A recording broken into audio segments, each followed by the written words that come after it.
this country, the way it's heading. And from look of things, I can tell you the leading style of the Kenya Kwanza. Let me use Kenya Kwanza because I don't need to mention the name of people. Sure. The leader.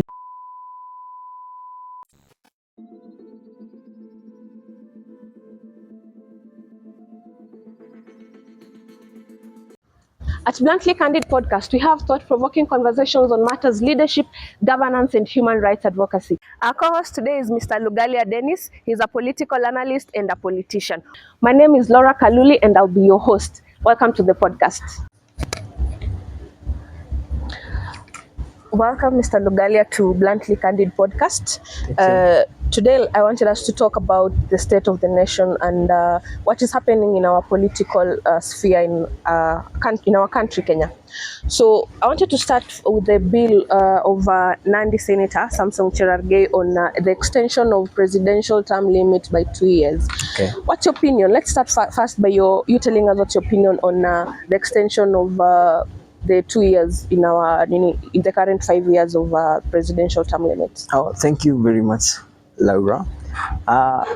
We have heard of the bill from the Nandi County Senator, Honorable Cherargei, about the extension of the presidential term limit. And we can see in a wide view aspect that this bill actually is not selling.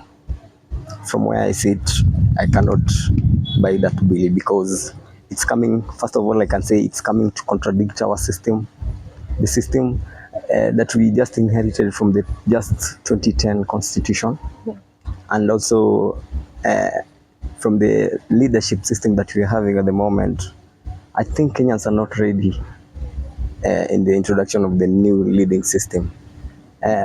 From where I sit and my aspiration, and from the majority that we've been conversing with, and also for the health of the nation, we will suggest to have the normal system whereby we have a 5-year term limit and there's an election, maybe whereby the president will last as long as 10 years in power before we have a change in our transition of power. From where I sit, I cannot buy this idea of the Nandi Senator Cherargei for the extension of the term limit.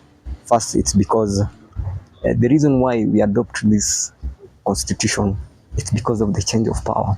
And we know very well that the change of power leads to the health and the change of the country as a state. For instance, I can tell you, when you go to Uganda, our neighboring country, Museveni has stayed in power longer. There are even kids who have been born today. If you ask you who is your president, who is your president, he can ask you who is your Museveni rather than asking you who is your president. Okay. And I think for the healthy nation, we should have the change of power. Yes.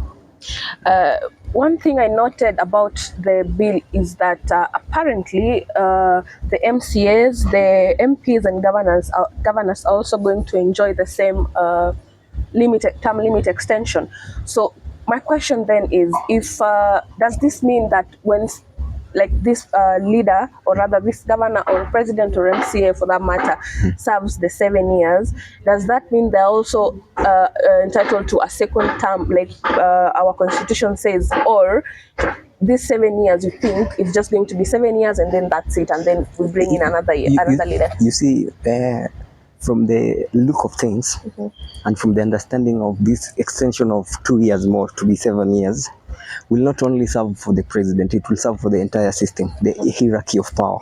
That is from the executive to the member of parliament, to the governors, to the senators, all through to the MCA. My point is, you see, politics is a matter of interest. You cannot initiate this bill to the floor of those elected members and you expect them to oppose because it's to their interest. Remember, it's only us who are the constitution defenders to come out and realign the facts of things, whereby the longer stay in office for these people, especially in the economic crisis time like today, like you see the state of the nation today, we're talking of the economy. Our economy is ailing, it's at ICU. And from the look of things, the agenda for this government, the bottom-up system, it has betrayed Kenyans. As you can see, we had more expectation than what it has delivered. They told us for the first 100 days we're going to have this and this and that. We still have the copy of their manifesto. They thought we threw it away. And you see, from this period of time, the economy rather has gone to bed. Reason being, we understand from our state or our system of governance, we double adopted the system of leadership. And you come to find Kenya being a state, we're being overruled already. And being overruled, it has affected the wage bill. It has affected everything that is leading to our economic crisis. Today, when you go to a different country, which was back within third world, I'm speaking of the third world countries, which was back compared to Kenya today, they're ahead of us. You know why? They have the fewer representative in their leadership hierarchy. But you see now, we remember when Uhuru Kenyatta was coming to power, he promised to adopt the constitution, 2010 constitution. But because of interest, we did not do away with the old system of the leadership selection. So we adopt the old together with the current. Putting together, you come to find the wage bill is high. Wage bill going up, you come the people who are being represented are being manipulated because now the resource is not coming down to the Mwananchi, who is the elector of all these hierarchies of power. And you see, according again to their interest, when this bill come to the floor for the extension of the term limit, they're the same people that we expect them to debate the bill. Definitely, you know what is the outcome. And from where I sit, I'll rather request all the loyalists and the patriotic citizens who defend this constitution, let's not miscalculate the way we did. So I'm not into the bill. I would rather choose and stay with the old system that we've been having. What we need to do, we need to work on the mechanism of reduction of the people in power. Like I can hear some other people have been saying, there's some seats that are so inactive. We don't know the function of the women rep. We don't know the function of the more nominated member of parliament, because now we know, you and me know very well, now it's 20 years down the line, two-third gender rule has been struggling, and it will still struggle as long as we are in this system of government. Two-third gender rule will struggle to pass because, you know, it has been ailing. Moi tried it, Kibaki tried it, Uhuru Kenyatta, the former president, tried it, and I don't think we have anything special that we can make it to do what? To pass, you see. And from where I sit, I can see this seat that is not of essence. We better do away with them. For instance, we don't need to have the county commissioners and the deputy county commissioner with that hierarchies. Those are the things that we need to do away with them so that we can balance our wage bill. Balance the wage bill will enable us to balance the economy. And now, from there, now we can see where is the problem of facing the country. We don't need to talk about the extension of the term limit. We can have a rogue leader for 7 years, then we ail forever. You get my point? Yeah, that's what I think from where I sit. Before we go to the next topic on what's trending on our political scene, Yes. You said something about gender equality, and I couldn't help but think, as a pro-gender equality, Yes. I'm not against the seat of women rep being removed or something of the sort, but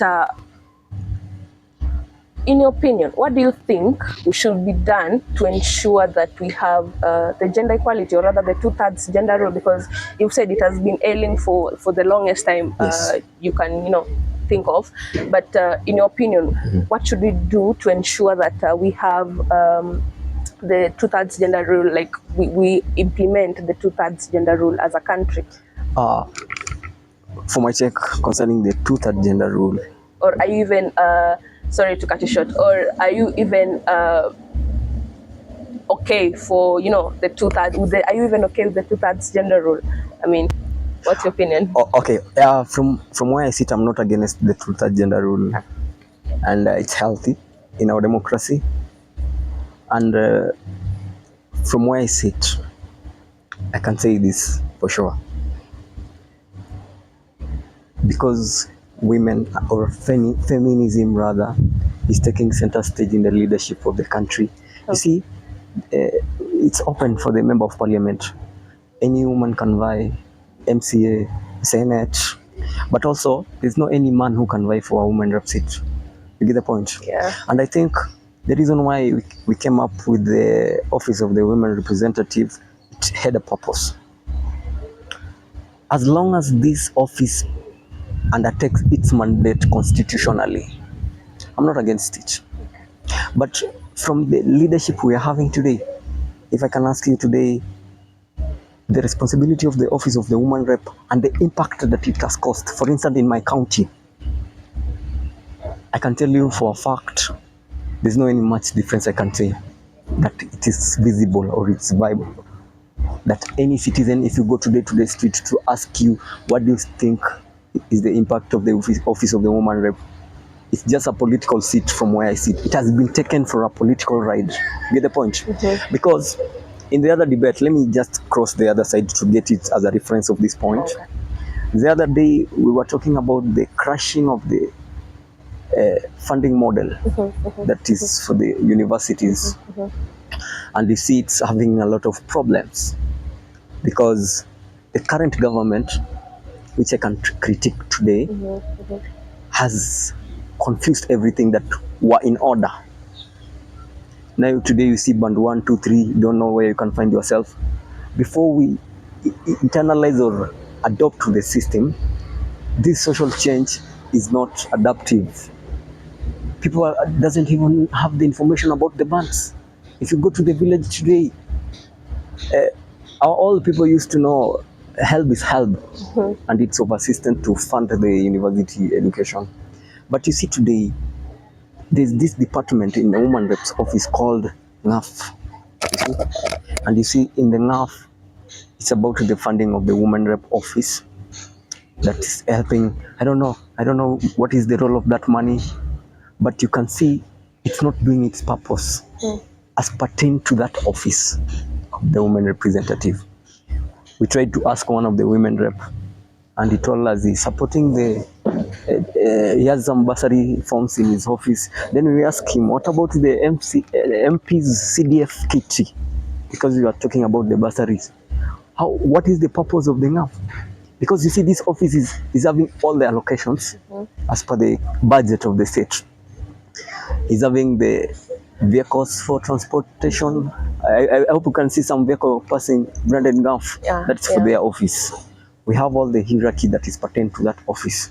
But for sure, if I ask you today, or when the function is there in the village county, what is the role that emerges the woman rep? It's not seen, you see. That's why from the other end, I said, those nomination position that is in the house, let it be allocated now for women. And we forget about the office of the women representative for the purpose of saving the wage bill of the country that is ailing, that is pinning down our economy. And I will find it good. Today, if you ask me if I become the president of this nation, today, what I'm going to do is to crack down the overloading offices and the ghost workers in those hierarchy of power that are there with a lot of expenditure, with a lot of systems and mechanism and securities and budgets that is not helping the people. Okay. Do you know this government has even today forgotten that we are the boss? Sure. When you go to any government office, watakwambia the women rep is not there. Maybe boss ayuko. You will come next and you will never meet with this person. Now you wonder, I'm the one who elected this person. Why am I not able to reach him? And are you giving me hierarchy and condition to reach him?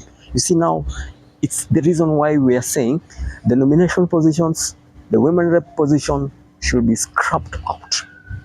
Let all of us go to gamble for the seat, because when you are the best candidate, the citizen will elect you. But either gender. Okay. Because I believe the citizens are not feminists. Yeah. Yeah, you have a point. Yeah, true. Yeah. All right. So you've said the problem is not the seat of the women rep, Yes. but the problem is what exactly is the role of Yes. this women rep, and her role is not felt by By the the citizen of this citizens of country. the Yeah, country or sure. the county. Yeah. So on that note, allow me go to our next topic of discussion today, which is what has been, trending in the last few days, and it is the Gachagua impeachment motion. Okay. Today, as we speak, few hours ago, we had public participation at Bomas in regards to the impeachment of the DP. But we saw one of our own activists, Morara Kebaso, being how do I put it? We saw how he was being treated clobbered. Yeah, we saw it. at Bomas of Kenya. Yes. So, do you think, as a country, public participation is really a thing our leaders are embracing, or is just purely a constitutional right and then that's it? That's the end of it. First of all, matters pertaining the impeachment of Gachagua, the deputy president. Logically, I'm not buying this idea. It's not like I like Gachagua, no, or I support him, no. But you see, as a country, we are heading in the wrong direction. Actually, we're heading, and we're even wasting time. You see, you know, Lau, from a couple of days, I've been thinking about the leadership of this country, the way it's heading. And from look of things, I can tell you the leading style of the Kenya Kwanza. Let me use Kenya Kwanza because I don't need to mention the name of people. Sure. The leadership of Kenya Kwanza is acting that story we used to read long ago called Chinua Achebe's story within a story. You see, like today, the government initiated a particular story to divert the common focus of the people. You get my point? The other day, you remember very well, His Excellency the President of Kenya, Mr. Ruto, and the Cabinet Minister Musalia Mudavadi, and some envoys, they left the country for a summit in US, and they have taken longer before they came back. But what happened back? There was a bomb blast for Adani. There was a bomb blast for the chief. There was a bomb blast for Jomo Kenyatta. There was a bomb blast for the other politics that they've left behind. And there was a bomb blast for the Gachagua impeachment. Do you know why? We're reading the Chinua's story within a story. And you come to find out this is all the orchestration of the Kenya Kwanza government. You see? Because my friend, you've mentioned Morara Kebaso, who has been to Bomas today, and other activists. They had the information about what is taking place in Jomo Kenyatta and the issue of the process and all the shit that has happened concerning Jomo Kenyatta. We had even the information about our head of state acquiring some Boeing from London and the other state, and they insured people who just did the insurance for the same. And when the story came about, we started digging deeper about who this man Adani is. You see, and when we came to find out, Adani is a government businessman. Adani is the person behind the chief. He has been there in the Ketraco. He has been there in the Nairobi hospital, and the so-called the big government projects. And because we were sitting back contemplating about the same, the script of story within a story had been initiated politically. It was initiated, and we see what has happened, whereby now there was an emergency of impeachment of Gachagua. You see, at a point, I normally sit and tell myself, maybe this impeachment thing is not true, because you don't know this thing of Kenya Kwanza play games up and down. We need to be very critical before making judgments and so things. And if be it, and which has led to for today's public participation, let's not bury the pending stories, because the government has not yet answered us the question we have put in place about the chief, about the Jomo Kenyatta, and about the funding model. You see, we're having a lot of questionnaire which is pending. Now, the government should not divert these questions before we embark on the Gachagua impeachment mission. And you can see from where I sit, this impeachment of Gachagua, I cannot buy it. This is because we need to put those petitions which has been put on the floor of the house. We need to read them well, and you see when we go through them, the failures that is leading to Gachagua's impeachment is the same failures that is taking place within the presidency and the executive. You get my point? There's nothing which is perfect. So if we are going to impeach Gachagua, we rather impeach both the president and his deputy. You get my point? Yeah. Wanasema kufa dereva so akufe na makanga wake. Yeah, that's my point. I'm not into this impeachment thing because all of them have underperformed. All of them have messed us as a country.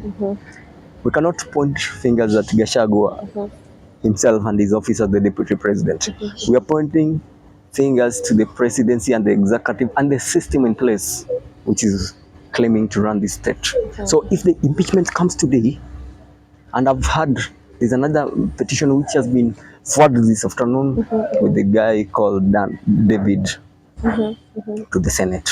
So let the president and his deputy be impeached. If there's a public participation even today, I'll go to put my verification of the same. Yeah. So the other question I wanted to ask you in regards to Gachagua's impeachment is, today we've seen I think around an hour ago, we had a protest in Nyeri town where our honorable deputy president comes from. They were all protesting his impeachment. My question therefore is, what do you think, or rather, where is the political trajectory of our country heading to? Are we going to a place where now we're going, every region is going to come together and be like, uyu ni wetu, or are we going to look beyond tribal politics as a nation? And I said, the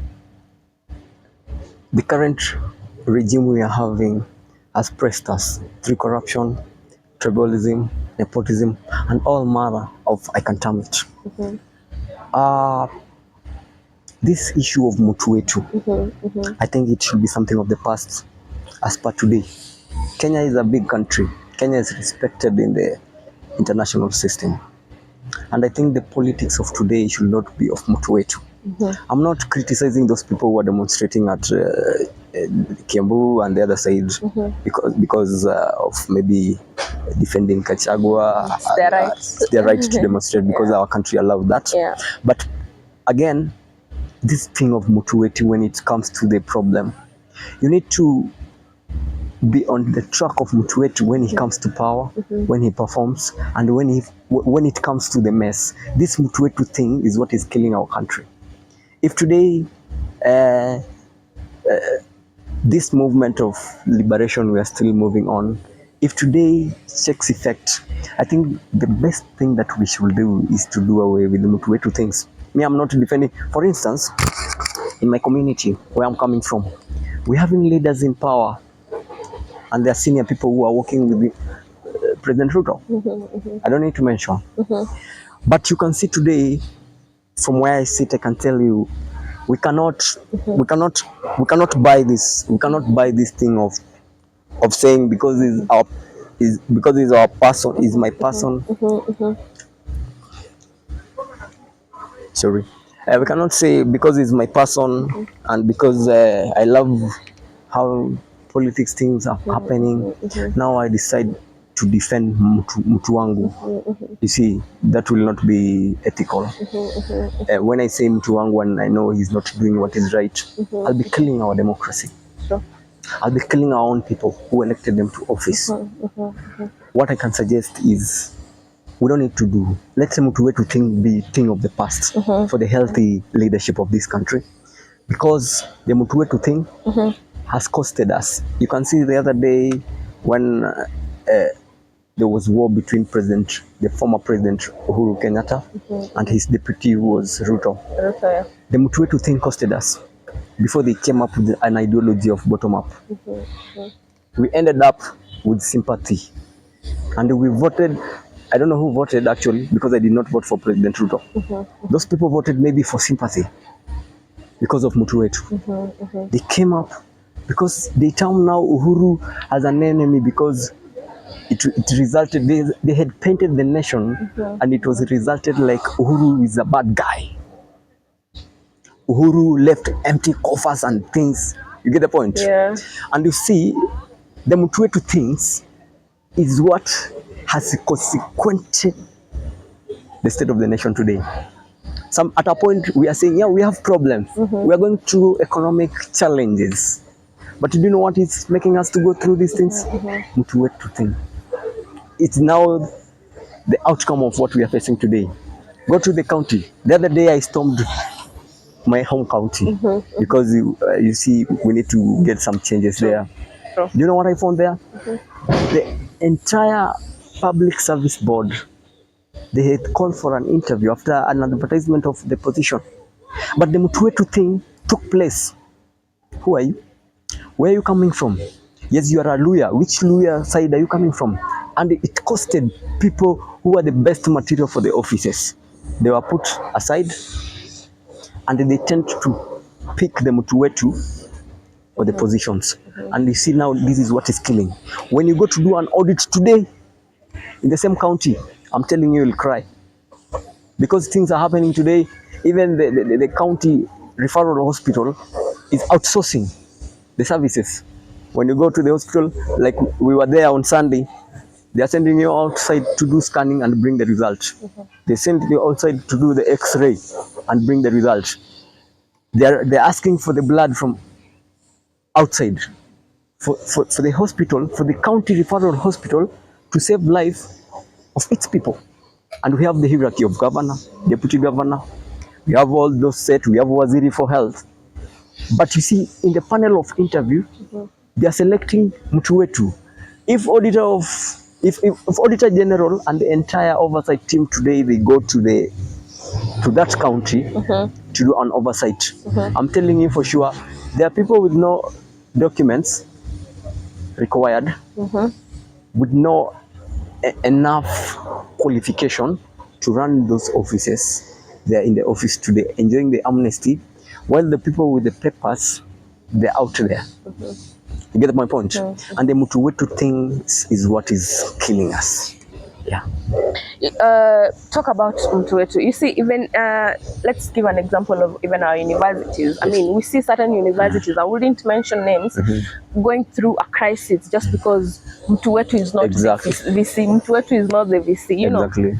So I wanted your opinion on let me give you context. Do you think devolution can be blamed for the Mtu Wetu thing? Let me give context. You see now, power right now has been devolved, and most politics is happening on the county level and not even on the national level. So once politics is happening at the county level, then it means now in Western County, let's say Vihiga County, this is a county full of Maragoli. So that means maybe when you go to the county offices, the people you expect to find there is people from that particular tribe. Same happens to let's say Kikuyu or Kiambu county. You go there, you find people having, you know, that name that resonates from that county. It's rare.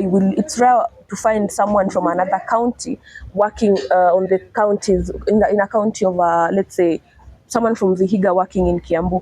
So do you think Mtu Wetu we can blame it on devolution, or rather devolution has something to do with it? At a point, because you see, the 2010 constitution had no bad intention about the Mtu Wetu things. The way it came, it came as a new baby, the way it was introduced to this country. And I can tell you for sure, when you read our constitution well, it states that when it comes to the employment of the county governments and the county governance, it should consider 70% of the residents. And the 30% of the employment should be from the people from outside country but resides within the county. You get my point? But now our problem with us is we don't follow our constitution promptly. We have failed actually to follow our constitution promptly. The things about the constitution and the devolved system came up knowing we are going to channel the resource down to mwananchi. But at a point, because we are just Africans, our adoption to these devolution things has made us to be drunk with power. There's rot in the procurement sector because of Mutuetu things and the devolved system of this thing. And I can tell you for free, some of us who does not understand the constitution have misinterpreted this thing which has led to Mutuetu. You get my point? So what I'm trying to say is, at a point today, because if we could have get the good leadership from the top seat, it could have applied up to the ground. Because the Mutuetu thing has started with the national government, so be it to the county level. Because the county level is just the kid of the national government. And if this government and our system could be very strict when it comes to the Mutuetu and do away with the tribal things and do away with the Mutuetu things, I'm so sure things could be well. Because at a point, me, I always feel like we are being overruled. And being overruled leads to the Mutuetu. Because you'll come to find out, like, people now employ you because you are his person. How can you give you a job as a doctor at the county referral hospital and yet you're not a graduate doctor? Because I know very well the oversight from the national level will not come to oversight you. They will just request for the data. Is that position functional? Does it have what it takes? They're not coming down to the grassroots to do the oversight, to know what is happening, who is doing that, at what time. You see, how? You get the point? Whereby I'll request the future leaders and the national government, as per today, let the oversight which is taking place at the Senate, against the governors, against the county government, against the national government, let the same take place to the county assemblies. Because there's an allotment, there's an allocation which is being controlled from the county level, and that's where now the Mutuetu thing is coming. Why should large sum of the government benefit the few, and there's more being looked like it's useless, because now it's being termed like it's the devolution which is leading to the Mutuetu things. And if possible, I could do away with it. Devolution. Okay. Yeah. And because it's there, we will still use it to defend the rule of law and bring the devolved system to its place. Though, because it's in place, it will be very hard and it will take time for it to fight the Mutuetu thing. But I would like to see the citizens and the people of this country, let's not work in the perspective of the Mutuetu. Let's work for the interest of the people of this country. Yes.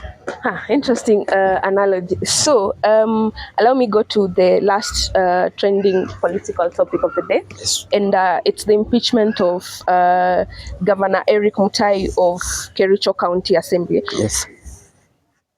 Prior to the impeachment, Yes. court had ordered the county assembly not to engage in that debate because the governor Eric Mutai had the court had ordered the county not to indulge in the debate, but they still went forward and debated and impeached the governor. What is your opinion about, first I would say, what is your opinion about the impeachment of the governor? What do you think it was on grounds that are legitimate? From my understanding, I can tell you, I don't think it's for the grounds, because as a citizen, as a political activist, again, I can say they disobey the rule of law. You know, when the politics is out of the way, the only defender that remain in place is the constitution. You see, I respect the court and I respect the rule of law. If there's any ordeal, or rather any action that is being taken by the court, the constitution depicts that any matter of the court should not be debated. Rather, it should be obeyed. Because because we believe the court is an arm of the government, you see. And what has happened in the impeachment of governor of Kericho, I can term it to be a biased thing, because you see, they have not followed the due course which is needed for the impeachment. Rather, they have bent the law. And you see, there's an article you can read. I can term it from the Greens. It says, when a leader is in power, sometimes they bend the law to suit their interest in power. And I think the legal experts of the county have not been advised well concerning this impeachment, and they rush to do an impeachment which had been upheld by the court, and they have done what they think is right for them. For me, I don't support that. Any impeachment that is for those people that are doing things, because you see, the governor who has been impeached is a governor of the Kenya Kwanza product. Personally, I don't find it defendable to say that that thing they have done it well. They vote for him. I think he's the person with the majority of the votes in the entire county, as according to the IEBC data, and he's been the president of the county. And you can see the grounds that has led to his impeachment.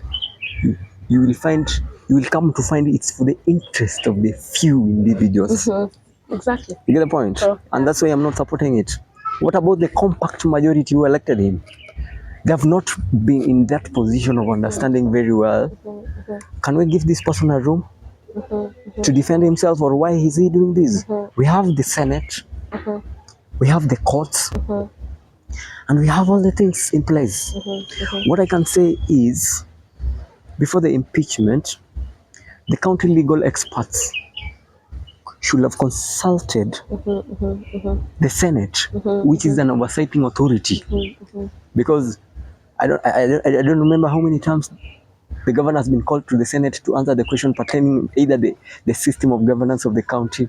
You see, not more than 3 times, like the one which happened for Governor Kawira Mwangaza. Not more than more times that had been done for the deputy governor of Siaya. You see, we have just been shocked by the impeachment of the governor, and maybe because of the personal interest. And you will come to find out these personal interests come with the mtu wetu thing, or the few people who are to be the beneficiary of maybe particular thing within which the governor was in control over. You get the point? Yeah. Or orchestration of the force from above. I'm told today there's order from above. Order from above. and force from above. True. We can depict maybe it was the force from above. We don't know. And you see today what is killing us is the order from above. I think the order from above, we left it for Uganda. But I came to notice the order from above has been introduced in Kenya. Order from above is what arrested, or I don't know which kidnapped our friend called Marara the other day. So order from above. Order from above arrested former Nandi MP. Yeah. He was arrested on the streets of Nairobi. What was the reason of his arrest? Order from above. And you see now, this order from above is taking us back to a dictatorial system of leadership, which is so impunified, and we are against it. Allow me ask this as we finish. Yes. Do you think MCAs, members of county assemblies, have more power than we think they have, or rather than they deserve? Because look at how they have been impeaching governors left, right, and center. Sometimes it's on grounds that are legitimate, and sometimes probably, who knows, it's up to their selfish interest. So do you think they've been given that much power than they deserve? With the rule of law and the constitution, they have power. Can I tell you something? Today, we are running the 13th parliament, and the majority of the members of parliament does not know what it takes in that capacity. Some just know that seat is political. Some know those seats as for the CDF. Some know that seat is for the premierity. You get my point? Yeah. I think each and every day, this house needs an induction. whereby when you depict very well in the constitution, there's more power in the house, both the National Assembly, the Senate, and the County Assembly. There's more powers. There's more powers even to challenge the presidency, because we say sometimes the hope of the citizen relies on the power of the house. It's the decision maker of the kind of life we are going to live. They decide on what we're going to eat, what we're going to wear, how the funding model, the health sector, and other social activities. The one who decides before it becomes a law.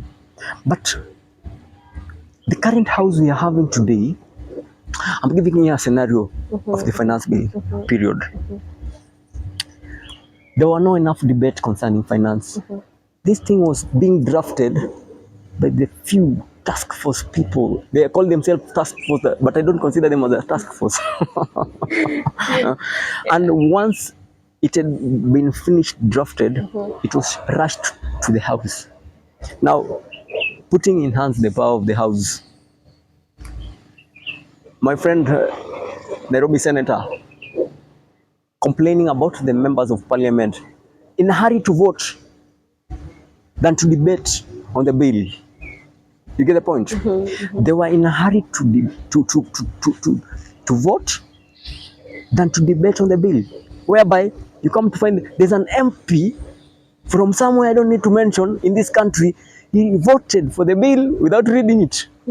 True. And you come to find that the majority of the MP, they just need a decision then to see what next for the interest of who. Because we are aware when the Gen Z movement was coming up, you hear that MP were paid. Now, do you think, even if they are paid, do you think I can go against the bill? That depends with your morality. Now you see, Yeah. and do you want to tell me these MP are so poor even than the citizen, so that they go for the bribes? Yeah. You see that now are questions that bring the angers to the citizen, because now I can tell you most of the time MP are the people who are being bribed in this country compared to anybody else.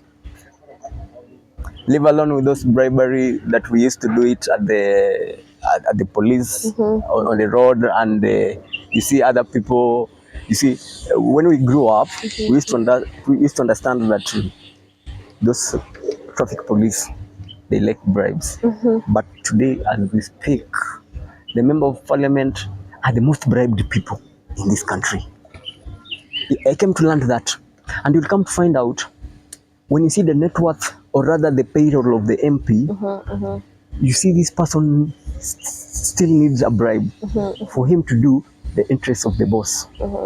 Now we are in that system whereby we work on the interests of the boss, for the good of the boss, for his smooth running of what he wants.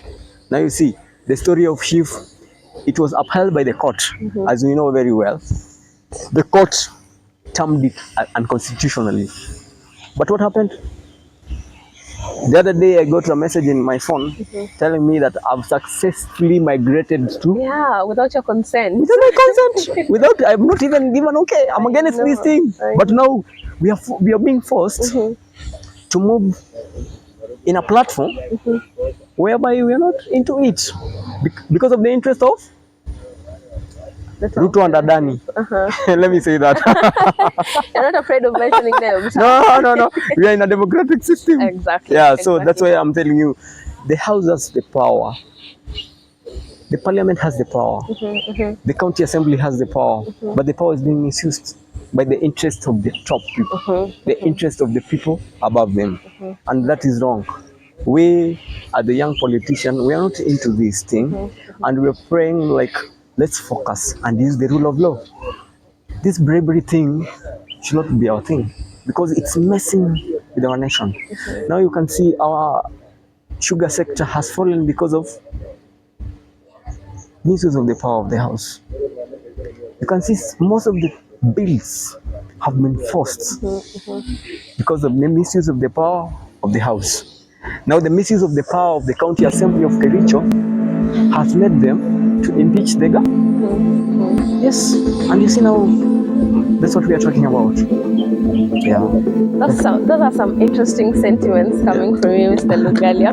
So thank you, Mr. Lugalia, for gracing our screens today. There you go, guys. That has been it at weekly updates here at Bluntly Candid Podcast. Thank you for watching. Don't forget to like, subscribe. See you in our next upload. Thank you.